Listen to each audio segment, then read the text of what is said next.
Hey everyone, and welcome. Today, we're gonna head back to school, so to speak, and learn the words for all the things you might find in a classroom. It's gonna be a lot of fun and super useful too. Okay, you ready for this? I want you to actually participate. Point it to things you see on the screen and say these words right out loud with me. Here we go. First up, we're gonna look at single objects.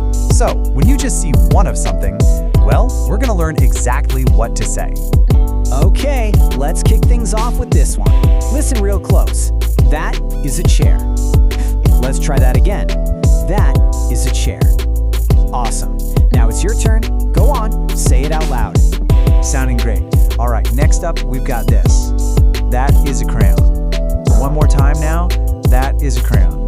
Nice, you've totally got this. And what about this? That is a desk. Let's repeat that together. That is a desk. See, you're really getting the hang of this. Okay, have a look at this next one. I want you to point right at it and say, that is a door. Again, with me now. That is a door. Now, pay close attention to this one because it's a little different. See that word "and"? We say, that is an eraser. We use "and" because the word eraser starts with a vowel sound. It just helps it roll off the tongue a little easier. Pretty neat, right? Let's say it together. That is an eraser.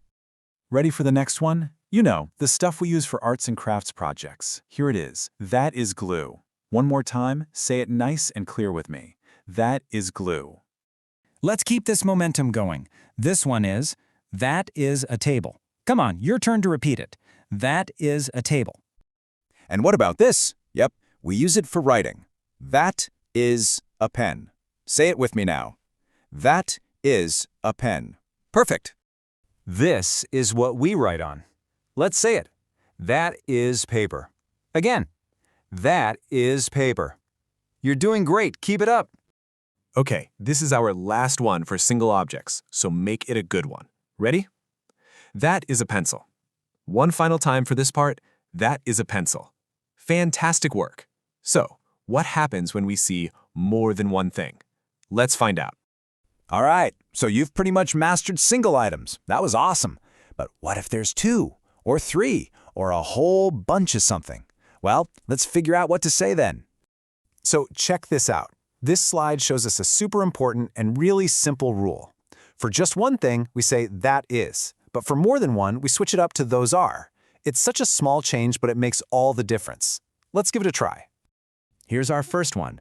Notice how we say, those are scissors. And listen for that S sound at the end of the word.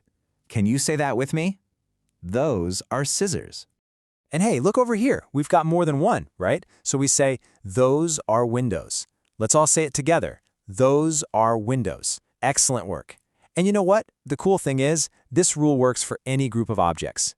Wow, you have done an absolutely amazing job. So now, let's do a quick review just to make sure all these awesome new words stick in our brain. All right, a little lightning round. Let's say all the words we just learned one last time. You ready? Chair, crayon, desk, door, eraser, glue, table, pen, paper, pencil, scissors, and windows. Wow, look at all those words you just learned. And just like that, we're at the end. But hey, the learning never has to stop, right? So I want you to take a look around you right now, whether you're in a classroom, your office, or just at home. What else can you find? Keep on pointing, keep practicing, and most of all, keep on learning. Thanks so much for joining me today.